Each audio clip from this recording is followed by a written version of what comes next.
আজকের এই এপিসোডে আপনাদের দেখানো হবে আমরা যদি আমাদের এখান থেকে অ্যাড টু কার্ট করতে পারতেছি, এখান থেকে অ্যাড টু কার্ট করে আমরা কার্ট পেয়ে যাচ্ছি। বাট আমরা যদি আমাদের হোম পেজে যাই, এখান থেকে অ্যাড টু কার্ট করা যায়। এখান থেকে যেমন এই বাটনটা, এটা হচ্ছে অ্যাড টু কার্টের বাটন, এটা অ্যাড টু কার্ট করা যায়, করা যাচ্ছে না। তো এইটা কীভাবে অ্যাড টু কার্ট এখান থেকে করা যায় সেই জিনিসটা দেখানো হবে। ওকে, লেটস স্টার্ট। আমরা আমাদের কোডে চলে যাই, যাওয়ার পর এখান থেকে হোম পেজ, আচ্ছা হোম পেজ প্রোডাক্ট, তো এখানে যাওয়ার পরে যে শিপিং কার্ট, ওকে, তো এখানে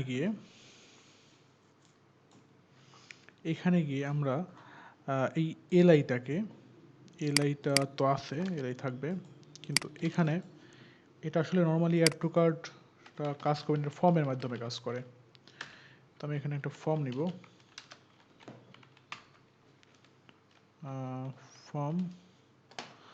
ফর্ম নিলাম,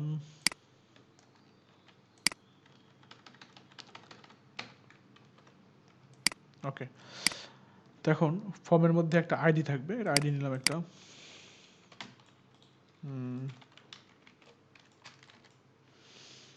আইডি নাম দিব হচ্ছে হাইফেন, এখানে দিব হচ্ছে প্রোডাক্ট, মানে প্রোডাক্টটাকে ধরার জন্য প্রোডাক্ট ডট হ্যান্ডেল, প্রোডাক্টটাকে ধরলাম আমরা। ধরার পর এখানে মেথড অবশ্যই পোস্ট হবে, এখানে দিলাম মেথড,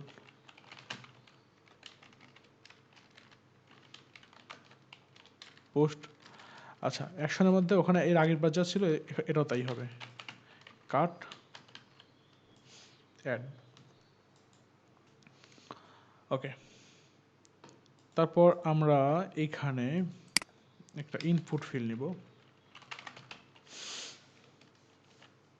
যেটা টাইপ হবে হচ্ছে হিডেন,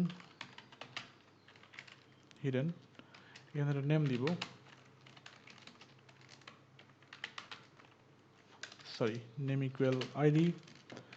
তারপরে এখানে একটা ভ্যালু থাকবে,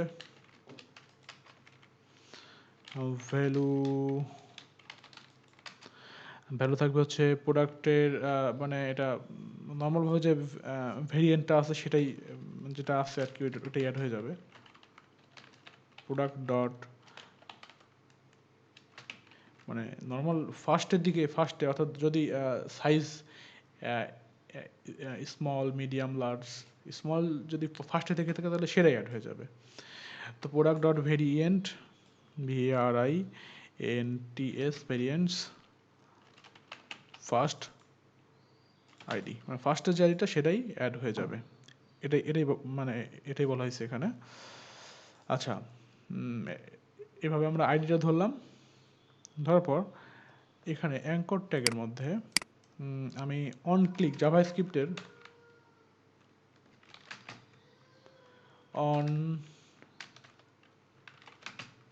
অন ক্লিক নিলাম, অন ক্লিকের মধ্যে নিলাম ডকুমেন্ট ডট গেট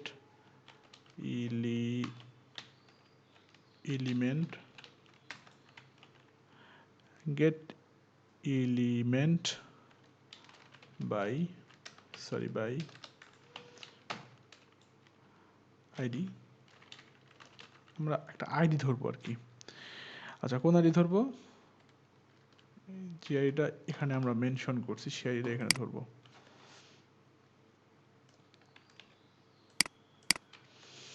আমরা এই আইডিটা ধরলাম, ধরার পর কি হবে, এটা সাবমিট হবে।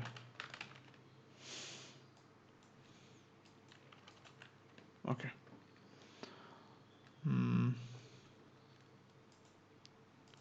আচ্ছা আর কিছু দরকার নেই এখানে, যেহেতু আমরা সাবমিট করছি সো এটা জিনিসটা দরকার নাই। তো হয়ে গেল, আর কিছু লাগবে না। আমরা একটু সেভ দিই, একটু দেখি আসলে হয় কিনা। রিলোড দিলাম, রিলোড দিয়ে আমরা যদি কোনো জিনিস অ্যাড করতে চাই দেখি অ্যাড হয় কিনা। হ্যাঁ জিন্স অ্যাড হয়ে গেছে অলরেডি। আমরা এখান থেকে মানে ফার্স্ট ডিফল্ট যেটা কয়েকটা অ্যাড করলাম, অ্যাড করার পর আপডেট দিলাম, আপডেট দিলে আপডেট হয়ে যাচ্ছে। অনেক টাকা হয়ে গেছে, আমরা এগুলো নেবো না, বাদ দিয়ে দিই। এটাও বাদ দিলাম, এটাও বাদ দিলাম। আমরা আবার একটু হোম পেজে যাব। হোম পেজে গিয়ে এখান থেকে আরও একটা প্রোডাক্ট অ্যাড করলাম, ধরলাম এটা অ্যাড করলাম।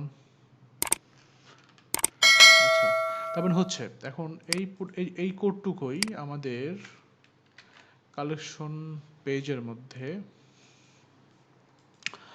আমাদের আরেকটা কোন পেজ ছিল, কালেকশন টেমপ্লেটে ছিল তাই না? কালেকশন টেমপ্লেটের মধ্যেও সেম ওইটাই কপি করে আমরা এখানে অ্যাড করে দিলাম। জাস্ট শুধু এখানে এলআই থাকবে, এলের মধ্যে এই ফর্ম সহকারে প্রোডাক্ট অ্যাড যাতে হতে পারে এইরকম ক্যাপাসিটি অ্যাড করে দিলাম। ওকে, এখন যাতে আমরা সরি এটা তো স্ট্যাটিক HTML, এখান থেকে আমরা যেন অ্যাড করতে পারি জিন্স ড্রেস, আমার যেটা পছন্দ, ধরেন এটা এটা হলে সিঙ্গেল পেজে চলে যাবে, আমরা এটা না করে এখান থেকে অ্যাড করলাম, হয়ে গেছে। ওকে, আমরা এখান থেকে ধরেন যার 4টা গার্লফ্রেন্ড আছে সে 4টা কিনবে, কিনে আপডেট দিয়ে দেবে, হয়ে গেল। আর নিজের জন্য কিনবে একটা, 3টা কিনে আপডেট দিয়ে দিলে আপডেট হয়ে যাবে। ওকে, আচ্ছা তারপরে ধরেন নেকলেস কি আছে, ওয়াচ, আচ্ছা ওয়াচ আছে, এটা ধরেন অ্যাড হয়ে গেল। মানে সব কিছুই আমরা করতে পারছি একদম পারফেক্টলি, খুবই স্মুথলি হচ্ছে। আবার এখান থেকে রিমুভ করলে রিমুভ হয়ে যাচ্ছে, খুব মজার একটা জিনিস। আচ্ছা, মোটামুটি আমরা অনেক কিছু শিখে ফেললাম, তো আরও কিছু বাকি কিছু আছে, তো সেগুলো নেক্সট এপিসোডে দেখানোর আমন্ত্রণ জানিয়ে এখানে শেষ করতে, সবাই ভালো থাকবেন, আল্লাহ হাফেজ।